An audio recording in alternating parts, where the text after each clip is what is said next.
greetings to you from wherever you're watching us tonight. Thanks for joining us on the show. It's a Tuesday edition. We promise to make it worth your while. I'm Yemi Adebaya. Well, on the show tonight, we'll talk about the biggest piece of news from this part, talking about the appointment of Finidi George as the coach of the Super Eagles. We'll be talking about the reactions following the announcement by the Nigeria Football Federation. We'll also talk about the UEFA Champions League first semi-final currently going on. We'll take a look at things happening on the domestic scene as well. We're going to have a robust conversation on all of these issues that I have mentioned. It's a two-man show.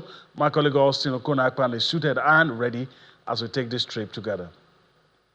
Spotty greetings to you, and of course, everyone joining us on the show tonight. It's always an action-packed world of sports. Big night in Europe, in the UEFA Champions League, where we'll be monitoring live proceedings from that one. Bayern Munich taking on Real Madrid, and at the moment, it's Real Madrid with a 1-0 lead at the Alliance. So you don't see this sort of result, but going to Germany and getting the first goal, drawing the first blood, tells you that Real Madrid loves this competition. They know this competition, and they might just be going all the way, All right, they might just be going all the way. Let's introduce our guest in the Lagos studio. Kehinde Idris joins us now. Kehinde Idris, greetings to you. Thanks for finding out time to be with us on the show today. It's good to be here, Yemi. I think Finidi George story is one story. It's everywhere. That has been very palatable for me because I yearn to have a local coach. Then Finidi in the mix because I have an up close with him. So, like I said in one of my handles, as for the media, the journalists, we have a media-friendly coach. Hope he stays like that. A man you can run to and get stories off him. Okay. Hope he stays like that. Hopefully, the results too will be good under him because, of course, the way the direction things are going, but he'll be able to steady the ship, hopefully. All right, let me yield back to Austin quickly. He's monitoring what is going on. It should be about halftime now in that game, or probably they just would have resumed, whatever the case is. But Real Madrid, Vinicius Jr. Giving them that lead, and of course, they're looking to get a place in the final. That's right. I mean, that's why I struggled to remember that game was even being played at the Alliance Arena, because you'd expect Bayern Munich at this stage of the competition to boss it. But as you mentioned, Vinicius Jr. in the 24th minute gave Real Madrid the lead. They retained that lead till they got on the break. Second half just commenced now, and they're beginning to play like they actually want to get more goals. So we will continue to monitor everything coming from the Alliance Arena. Hopefully, Bayern Munich will get back into it. I just want to see some explosive action, just like the time we saw in the first leg at the Santiago Bernabeu when Manchester City went to Real Madrid and we saw 6 goals. Let's see goals tonight. All right, let's see goals tonight. We talk about Finidi George and his appointment. Of course, we went to town to feel the pulse of the people, to get reactions from that appointment. It's been hailed in many quarters as a good decision by the Nigeria Football Federation. But let's allow you to enjoy this report put together, of course, by Dumnodi Okonta, and of course, we'll come back to talk some more on Finidi George. Finidi George's appointment as Super Eagles head coach comes barely 2 months after the exit of Portuguese Jose Peseiro. Finidi George launched into the Nigeria football coaching system when he led Enyimba Football Club to their 9th Nigeria Premier League title in 2023. He was also a member of the Super Eagles technical crew to the African Cup of Nations in Côte d'Ivoire. The 52-year-old was subsequently given the job on an interim basis, where he led the team in 2 international friendlies against Ghana and Mali in March. Football enthusiasts are excited that a Nigerian will lead the 3-time African champions once again. I believe the kind of opportunity, the kind of freedom we give the foreign coaches. Let's try and do that with the indigenous coaches. Let's see what they can do over time. He's doing great with the Enyimba Football Club. He has been in the system, understudying Parcero for some time, knowing some of the players before now. I think he's just one of the best options that we can ever get. I would say good one to the NFF. At least for once, they've made Nigerians proud with such appointment, because a local coach coming to the Super Eagles gives the younger coaches, Nigerians, a sense of belief that one day they too can become Super Eagles coaches.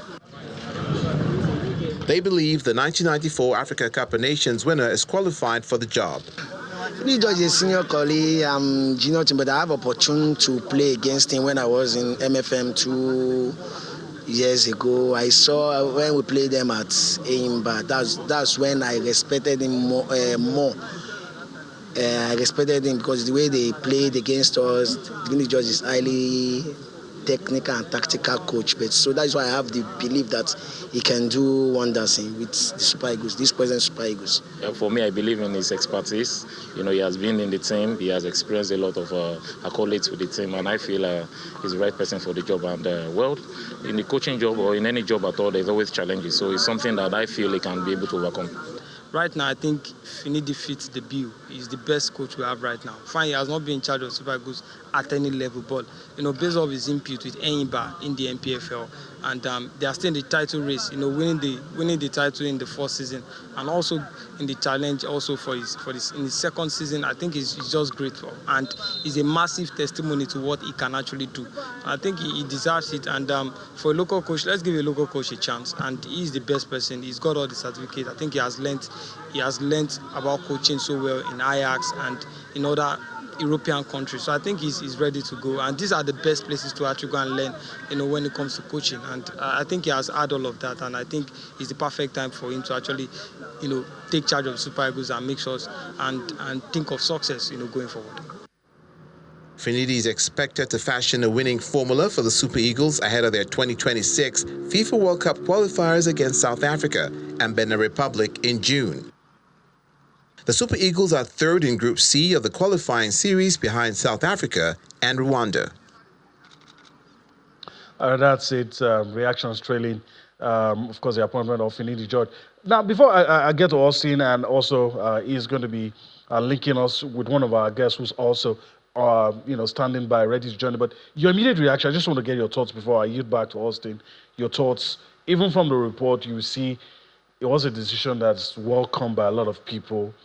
But if I want to play devil's advocate, some people will say the NFF was backed into a corner. What else could they have come up with? Yeah, I think I would agree with that last part. It feels like the best option, especially financially at this moment. There was a time the news was flying around that it's going to be Emmanuel Amunike, but some of us feel probably what Emmanuel had tabled to the NFF is way more. Finidi George already is in the system, so asking him, getting a little added on to what is collecting as a salary now won't be too much compared to somebody that will just be brought in. Number two is the fact that I think around the world, we're seeing it in recent time happening. Look at a country like Germany, Joachim Low, Hansi Flick. All of these were assistant coaches to the head coach. And then the moment there is something about the head coach. Is the natural order. Is the natural order. Look at Fire at the just concluded AFCON. So this man was around the team.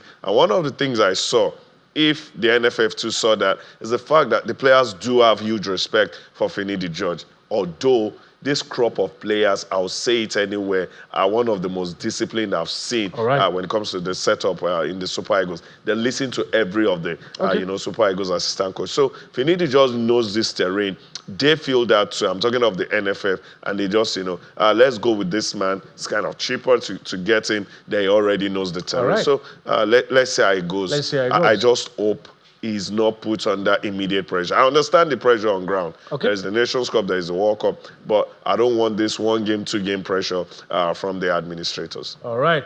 Okay, let me go back to Austin now, and of course, lead us into the conversation. I was excited, I must say. I don't know if you were as well.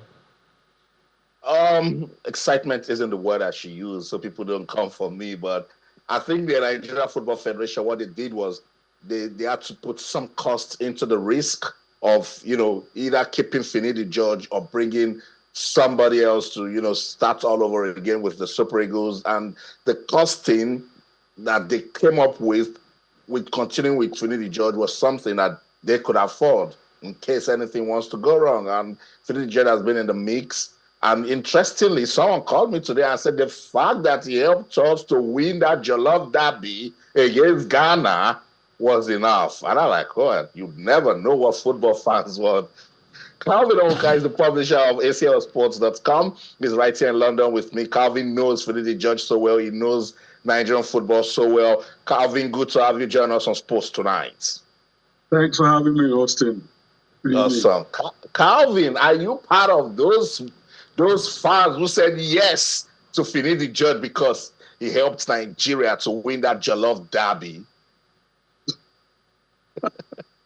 No. How do I put it? When we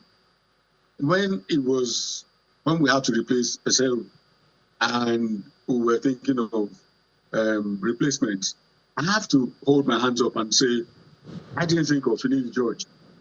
Honestly, I didn't think of Finidi George. I think the main reason, Austin, you will know this, why I didn't think of Finidi George or even Emmanuel Amuneke, was that I am very dubious of the way the Nigerian Football Federation, the way they handle Nigerian coaches. That's right. That really, really annoys me. It annoys me because I have been fortunate enough to have been able to relate with the late Stephen Keshi, to relate with friend of the house here, Sunday Ulisse, and I know what these men went through when they had with the way they had to deal with relate to the Nigerian Football Federation. So I remember just before anything went on, I sent a message on one of those groups, and I said to the NFF members, if you are not going to offer the same respect, the same money, the same support that you give Europeans or South Americans, please do not give this job to a Nigerian. I do not want you to tarnish their reputation by giving them the job and then handing them out of the job or handicapping them from doing this job properly. So when Finidi was announced, yes, in fact, to be honest, it was my wife that told me. My wife that told me that, well, you will have announced Finidi George. And then I checked my email and I saw the NFF email. I was pleased. Well, okay, Finidi can do this work. You see, the irony of it all about Finidi George is, I was at the National Stadium in July of 1991 when he made his Super Eagles debut in that fabulous game against Burkina Faso.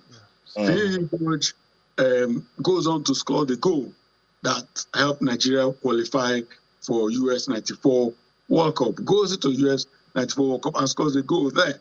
Finidi George has everything. As I put up recently, I said, there's nothing any player who is qualified to play for the Super Eagles at the moment would have that they would consider superior to what Finidi George has done as a footballer. And this was something that Stephen Keshi had. He carried it very well. Because Finidi has won the Champions League. He's won the Intercontinental Cup. He won 3 Ajax titles, Dutch titles. Finidi George, 5 seasons in La Liga. Finidi George played in the Premier League. So with all of this, with all the coaches that he worked with, and also having had his European coaching license as far back as 2013. 2013, and when he was coaching at Mallorca, let me put it this way: General Raw had nothing better than Finidi George has. What's his name? Pesero had nothing better than Finidi George has. So for me, he deserves his job. He has to get on and do it. And that's right. We will all have to support him to do it. That's the word. That's what I've been waiting for you to say. The need to support Finidi George. And I also wanted to mention that this is a job that requires personality, admirable personality. And you've also done well by letting us know, the vast experience Finidi George has got with coaching and as playing also as a player. I'll tell you this quick story, and it's not to validate anything that the NFF has done.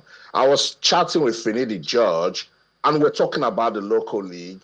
And he said, Austin, enough of the talks. It's time for you and I to go back home and see what we can do. And he's gone back home. He's coached Erimba, led Erimba to win the title. So Calvin, people have been saying, does he have the pedigree?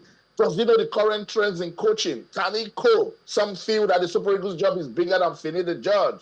What are they talking about? They're talking nonsense, with all due respect. Absolute nonsense. Is this guy to come to Nigeria, to come and manage the NPFL, tells you the heart on him. It tells you the mentality of this person. It tells you that this is somebody who wants to take on challenges. The last AFCON showed us something, which is what I really loved about the last AFCON. African teams are not prepared to do everything like the European book. African countries play different way. They play in a completely different way. And what Finidi will do, what I believe he will be capable of doing is, I think he will be able to bring the boys who all play abroad and come to them and tell them the importance of playing for the Super Eagles, the importance of wearing the white green of Nigeria. I give you this slight story. I remember when Sonny Lisa first called Kali Kemi to come to camp. I met with Carl around here 2 days before he flew out. And I said to Carl, there's nothing you know about Nigeria that will prepare you for what it means to play for the Super Eagles. So when he came back, he and I had a conversation. He said that he had no idea how important, he thanked me for warning him in advance. So we need somebody like Finidi who can feel the loss. He will feel every defeat. He will feel every draw. He will feel every bad result as a Nigerian. He will feel it. He knows. When they're in the dressing room about to play Cameroon, Finidi George will know what to tell the players, that these players will know what this match will mean to Nigeria. When we're playing South Africa in June, Finidi George will know what it means. Finidi George hit the crossbar at the FMD Stadium in I think it was October of 1992, in our first game there against South Africa. Crashed a shot against the bar, which really he should have scored. But this is somebody who can tell you all of this because he's experienced it. So that's why, for me, I don't even think, what I find irritating is this idea that giving this job to Finidi is Nigeria dumbing down, like we've gone down by giving the job to a Nigerian. Absolute nonsense. Finidi George, in this generation of the Super Eagles of 94 to 2092 to 19, they did it all. They did it all at every level. So if any one of them can get to the level of coaching and get to the level of knowledge, coaching that Finidi George has, and he gets that job, we have not dumped down. We have given it to the person who is qualified for the job. That's how I feel. I've been looking at Finidi George's profile. I've been listening to Calvin talk about all of his experience, his pedigree. But how challenging is this job for Finidi George? It's super challenging. I think it is even more challenging because he's a Nigerian. Like Calvin said, he feels every pulse. He knows what it means. I think these days is even easier. Go back to the days of Finidi George. I can remember the interview of Sunday Olise say 10 years ago. He said over 25,000 people come to what they are training, and they're already drafting their team. Finidi will play, Sunday Olise will play, and all of that. And they are telling you, okay, if you... Kaide, it's good you brought that up. Austin talked about the stats, so that our viewers will really know what we're talking about. let's look at the stats of Finidi George. We know all about him as a player, as a coach, what he's done with Enyimba and what he's been able to do with the national team, albeit just in a few matches. So I'll just quickly go across now. I'll do that. I'll come back to Kehinde Idris to continue with analysis, and I'll probably throw in a question or two for Calvin, who's still with us. So I'll just go across now the stats, what Finidi George has been able to do. Let's look at Finidi George with the Aba Elephants, talking about Enyimba, and this is what we've come up with. In 94 matches, he's won 43, he's drawn 20, and he has lost 31. So a win rate of almost 50%, or maybe 45% thereabout if you're doing percentages. And these are his stats with the Aba Elephants. And so looking at all of the competition that he's been involved with, in the LPFL, 32, in the CAF Champions League is 2, in the African Football League, 2, and of course international friendlies that he handled for the Super Eagles, most notably the one also talking about the Jollof Derby, and he ensured that we came out on top in that one. And so there you have it. If you look at the win, draw, and maybe the points to take, and so you can conclude from all of this that he hasn't done badly, and of course he should be able to handle whatever pressure comes with this. So Kehinde, just let me allow you to finish with your train of thought. I want to throw in one for Calvin quickly. Do you think that a lot of people have already started saying, look, most Nigerian coaches want to get the job, either somebody had started a campaign, it didn't go well, and all that. Do you think all of those things will be an issue? I don't think so. Like I've said, Finidi is already part of this system. He knows where they've gotten to. He knows what it means, at the point they are right now. Coming from the Nations Cup, he got, the interim job to play those 2 friendlies. He understands these boys and what they want, how much they want it, and he will just take it up from there. What is left is the tactical input. Now, where I was going is the fact that a lot of foreign coaches that we've employed, Jose Pesero, Genoro, there was a time we're linked to Paul Le Guen and all of that. Now, one significant thing about all of these names, when you check their stat, is the fact that you hear from Jose Pesero clubs and clubs and clubs in Portugal. For Genoro, clubs and clubs and clubs in France, Paul Le Guen also in France. One of the things all of these coaches have done is the fact that you leverage by starting so well in your local place. That is in your country. Okay. Then when you perform well, then you go abroad. For Finidi George, if you're going by that standard, which you will see Bordeaux, Auxerre and all of that, Finidi George has done it with Enyimba. Enyimba is the biggest club in Nigerian football, one of the biggest in African football today. He got the job. He has won the league. He is also at the verge of winning another league. So if you go by that, he has started well at home. Why can't he get a national team job and then, impute his own tactical touch? I already know where you stand. It's obvious. Let me go to Calvin. I know it's hard for us to keep you here. UEFA Champions League is going on, and if I had the choice, I'll be watching too. But you're here with us. In your remarks, you said something that got my attention. Will an indigenous manager be treated with respect? Will he be given a free hand to work? Now the NFF has employed Finidi. Do you think he will have those issues? Most of his predecessors as indigenous coaches, Shuaibu Amadu, Stephen Keshi, Samson Siasia, even Sunday Olise to an extent. Do you think those issues will still be there because he's an indigenous coach? This is what I meant by we have to support him. This is where we would, as ladies and gentlemen of the press, we have to ensure that whatever he needs to do the job, as far as the NFF are concerned, we must hound them and make sure that they give him everything he requires, everything he demands, everything he needs for the job, everything that was given to Genaro, everything that was given to Pesero, must make sure that Finidi gets it. I was telling, who was I telling today? I was telling somebody today that I was with Sunday Olise and his assistant when they bought training cones from Sports Direct here in Piccadilly, London. They bought these training cones that they were going to use to train the Super Eagles players. How? Do you people? I found that shocking. The Super Eagles is a nation super brand.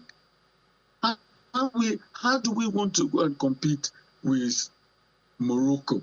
How do we want to go and compete with South Africa? How do we want to compete with all these countries when our players, our coaches do not have the equipment that they need to do their jobs properly?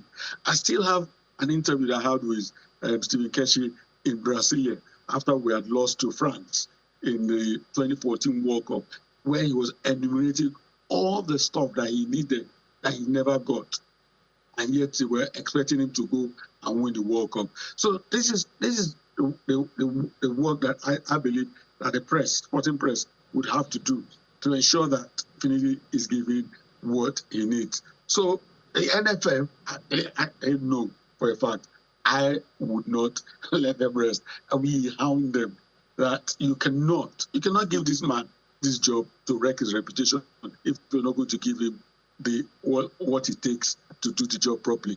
Give him everything, and then if he doesn't deliver, yes, all of us come together and say, yes, he needs to be sacked, but give him everything. Yeah, I totally agree with you. And Finidi George, please feel free to also speak out, when it's not going right, so the media can understand what's really going on and be there to support. Calvin, I think you've done a great job. Let's let you get some rest. And the key word you said that we need to support Finidi George because this is a national team assignment. Thank you so much, Calvin, for your time on the show. Always a delight. Thank you. Thank you very much. Awesome. That's it. Calvin Oka is the publisher of aclsports.com. Yemi and Kehinde Idris, I told you guys that I want to see goals in UEFA Champions League. But Munich said, Austin, don't worry, we've got you. It was Leroy Sané that made it 1-1, and then Harry Kane scored from the penalty spot to now make it Bayern Munich 2, Real Madrid 1. Interesting. We're going to save it for the last, but since Austin has given us the update, let's just go at it. Yeah. I saw a bit of the game, and I thought, after considering that goal, that Bayern, their heads would get down. But it didn't look that way. Yeah. And I'm not surprised with what I just heard Austin say. Yeah, I'm not surprised. One of the things a lot of persons should understand is these are big clubs playing each other. When it comes to the history of the Champions League, Real Madrid, Liverpool, AC Milan, Bayern Munich, Manchester United, these are top clubs. So any day, anytime, they would always turn up. You might find those nights where it is a huge margin win, but it doesn't happen every day. And for Bayern, this is the only thing left. And I can remember that interview before the second leg against Arsenal. Harry Kane said, one of the motivations we have is the fact that we can still make this season a great season by winning the Champions League. Because if you win the Champions League, everybody forgives you for the DFB Pokal and also, your sins are forgiven. And I think that is what is playing out. Then also, there is a second leg at the Bernabeu. The least you can do is to play well at the Allianz Arena, get a decent result, and take it all the way to Spain. I'm speaking, for Bayern Munich right now. So I'm expecting a very tough game. But this is Real Madrid. This team is just the team built for the UEFA Champions League. All right, I agree. It's a team. It doesn't matter who's playing as long as they're putting on that Real Madrid shirt. Anything can happen. All right, let's come home now and talk about the Nigeria Premier Football League. But trust us, at some point we'll have to go back to the UEFA Champions League and also preview what's going to happen tomorrow when the other semi-final is going to be. But for now, let's talk about Nigeria Premier Football League. I'll go across the screen to, just let you know what happened over the weekend. Then also look at the implication on the table. Bayelsa United, of course, at the game, defeated Rivers United. We'll talk about the games that they have to play. This is one of them. Didn't turn out the way Rivers United wanted. Gobe United defeated Lobby Stars 3-2. Sporting Lagos beat Abia Warriors 4-2. The Aba Elephants defeated Katsina United 1-0. Well, in the Southwest Derby, Shooting Stars came out on top, defeating Sunshine Stars 2-0. All of this are match day 32 results. There you have the results. Aqua United beat Caterpillars 3-0. Aqua United saying, look, we're not down just yet. We're going to give this a fight. Is it too late? We'll see. We'll see. Rangers beat Plateau United. The game we all wanted to see, but it turned out that the Flying Antelopes had something to say. Remo Stars, we always knew that with a few games in hand, they will prop up the table. And by the time you see the table, you understand what I mean. Remo Stars defeated Niger Tornadoes 3-0. Doma United were held to a goalless draw with Kwara United. So that's what it looks at like now. Let's see, so that we don't waste time coming back to it. The top 4 and the bottom 4 in the NPFL. So we start with the top. Flying Antelopes, obviously, on top. After 32 matches, they have 57 points, a goal difference of 15, plus 15, I must add. Closely followed by the Aba Elephants after 32 matches, goal difference 12, and they have 55 points. Remo Stars, having played 31 matches, also have 53 points and a goal difference of 11. Then, of course, like they say about the hop shooting stars in the 4th position, 32 points.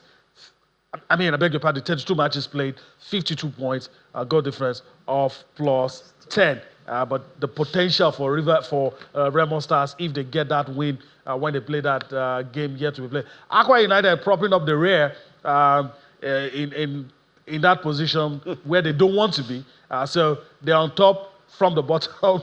If I want to put it that way, in the league of those teams that can go down, they're on top. All right, so 32 matches, they have 37 points, goal difference of plus 1. Sunshine Stars in the mix, 31 games played. You have 36 points. You have Heartland and Gombe. I don't know what to say about these two teams. It looks like it's curtains, but you never can tell. You never can tell. So 29 points for Heartland, 25 points for Gombe United. Let me just quickly go to Austin now. I know it's not easy to be monitoring what's going on in the UEFA Champions League and still discussing the NPFL. But your thoughts in so Aqua United not going down without a fight, and the Enugu Rangers beating Plateau United, and of course Eyimba, that win also putting them in a good position. Yeah, let me begin with Aqua United. They still need to do more because despite that win, look at where they are. They're still locking around that relegation zone, but important win for the Promise Keepers against Kano Pillars. And look, that's the sort of game that is going to test you. And Aqua United came out strong in it and went on to win. So big win for them. They need to win their next game. Try not to lose when they go away from them. I think Friday will bring with a brace in this one, just to show that, look, we are down, but we can still fight to get ourselves back up. Because Aqua United sincerely shouldn't be in this position where they are at the moment. Moving on from Aqua United, what I realized after match day 32 is that all the teams that needed to win actually won, particularly Eyimba and Rangers. The only team that missed out of it was Lobby Stars, and that's because they were going to have a very difficult game at Gombe United. They tried, they fought, it was a 5-goal thriller. Gombe United went on to win that one by 3-2. But Lobby Stars actually showed that, look, if it's this season, talk about consistency and the intent to win the league, they must be part of the mentions. And that's why they're putting up that sort of fight. Shout out to Shooting Stars of Ibadan. I think Shooting Stars have shown us that, look, sometimes it's not about how you start the league, but when it gets to that crucial stage, show some level of consistency, maturity. This 3SC team keeps maturing after every match day. And what a season is Christian Piagbara having with the Oluyole Warriors. Always turning up for them. He got another goal over the weekend in that South Breeze and in that Southwest Derby. Shooting Stars going on to win by 2-0. And look at them on the table, sitting comfortably in 4th position. 3 match days ago, I was saying that if Shooting Stars try to win 2 more matches and try to avoid a loss on the road, that they will be in the top 4. They are now on the top 4. And that tells you how competitive it is in the Nigeria Premier Football League. Bendel Insurance also needed to win. It was a tight game against Heartland. They did just enough to win that one. Another team that needed to win that I mentioned was Rangers. They defeated Plateau by 2-0. So you see, it will change again in the next fixture. Maybe we should put Rivers United into that mix also, because they're a team that need all the wins that they can get now. But what a season the Flying Antelopes seem to be having, particularly in Enugu. They have shown that, look, if it's this league title this season also, you should be mentioning their name. So good job Coach Fidelis Ilechukwu is doing with the Flying Antelopes. Let's see how long they can stay there. They are top of the log now with 57 points. And when Enyimba is chasing, Raymond Stars is chasing, and now Shooting Stars back in the mix, Lobby Stars not far away, then you must do everything you can to be getting the result. So congratulations to the teams that have been consistent, but I know that this is a league that you never say never. So try not to blink, because the next time we come here, that league table that we just showed you now, a lot of things would have changed. All right. Okay, Idris, I want to get your thoughts. 6 matches left to be played, but everybody's going to wait for Rivers United to sort themselves out with the games to be played. At the end of it all, where do you think Rivers United will be? And your thoughts with the games over the weekend? Yeah, I was to start with the Rivers United game. This proves, after we saw the game against Bayelsa yesterday, which was played yesterday and then today because of the rain, that an outstanding game is just an outstanding game. It's not a guaranteed point. And until they lost, you win it. Until you win it. They lost all 3 points to, Bayelsa. Now they still got 6 games in hand. How would they handle those 3 games? But already we're seeing signs they were languishing in like 17. Now they are, moved up to 13. And we'll see how they go on from there. Now, look at Sporting Lagos. Sporting Lagos continues to see how they can survive. And I think they look like a team that will just beat the drop as it stands. Now, let's go to the top. Enyimba and also Rangers. There is something I love about top teams in every league around the world.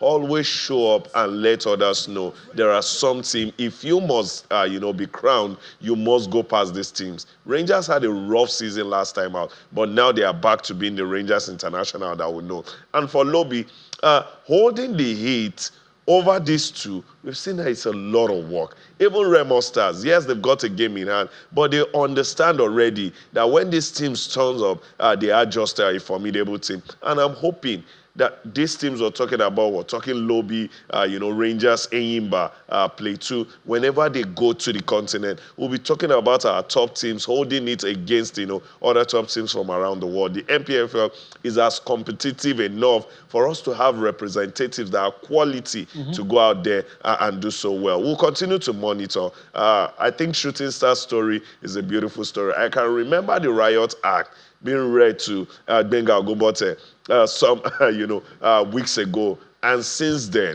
something had awoken right there, and I want to see if they can hold it down to be at the continent. All right. At this point, I think we're going to do maybe from next week, where we're going to do what we've been doing for the English Premier League, look at the remaining fixtures of all the top teams.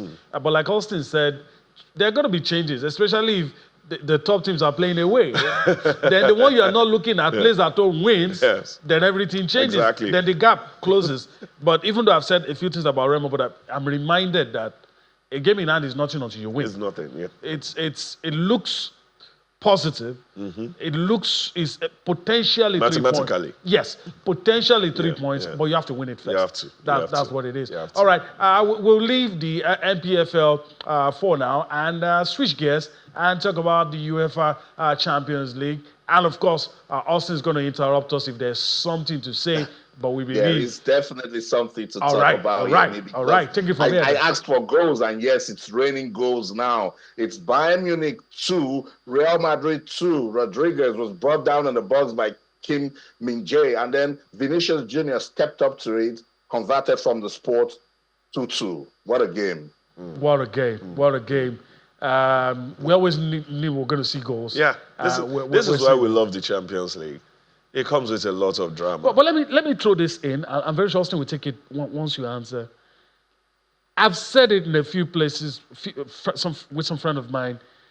The away goals rule, we've said, look, it has taken a lot away. Teams are not adventurous. They know whatever happens, I can still fix it with the second leg. So unlike times past where both legs matter.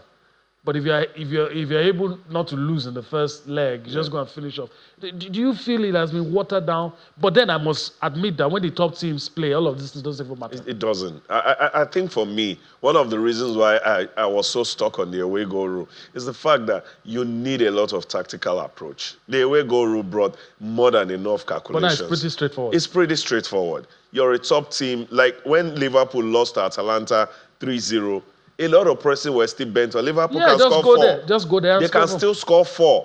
But if it were to be a away goal, you've gone to England to get 3. Liverpool needs at least 5 goals to start. And if you get a goal, they need 6. That was what they were. That's why I love the away goal rule. But now they said, it brings more goals. I don't know. I've tried to do the calculations. I don't know if this goals thing, away goal rule being taken off, has brought us more goals. I don't know. Probably it's too early, in the day to start calculating. Maybe by next season, 2 seasons from now, we'll be looking into that. All right, and of course tomorrow it's going to be the game between Dortmund and PSG. We're not going to be able to talk much about that one. Dortmund, PSG. Before you to Austin, we're probably about to go. No analysis. Who do you think is going to win? Let me still stick with Dortmund. I stuck with them against Atletico. So let me stick with them against PSG. You'll be here to eat the humble pie. We'll see. You said so the other time. Okay, Dortmund PSG is what's going to be on offer tomorrow. So we'll see what happens in that one. But of course, we're still with the first semi-final between those two teams, those big European giants, talking about Bayern and Real Madrid. So, Austin, take it away. I'm sure it's still 2-2. It's still 2-2. Leroy Sané with a chance, but he sent the ball to the heavens, because he was under pressure to release the shot. I totally agree with you that this one is far from over. We've already seen 4 goals. It's 7th minute now. It's not yet over. I know this has happened a lot of times. They did it to me in that game between Dortmund and Atletico Madrid. I thought it was over, and there was still about 3 goals on offer. Same thing with the PSG and Barcelona game. So don't think that, this is going to end 2-2. We've still got about 7-8 minutes to go, and in this UEFA Champions League where there is no away goal, the teams might just decide to come all out and give us more goals. But at the moment, it's Bayern Munich 2, Real Madrid 2. Dortmund PSG tomorrow will really definitely get us talking, because those two teams, no one expected them to go this far, and they showed quality in the quarterfinals. I'm expecting more quality in the semifinals. That's the show. In London, I'm Austin Okonakpan. In everything you do, remember, let's keep talking sports. Bye for now. All right, that's it. That's the show today. But first, I want to thank Kehinde Idris for his time on the show. As usual, the conversation never ends. We're taking it out of the studio. Thank you for your time. Hopefully, we'll do this again some other time. Thank you so much for always having me.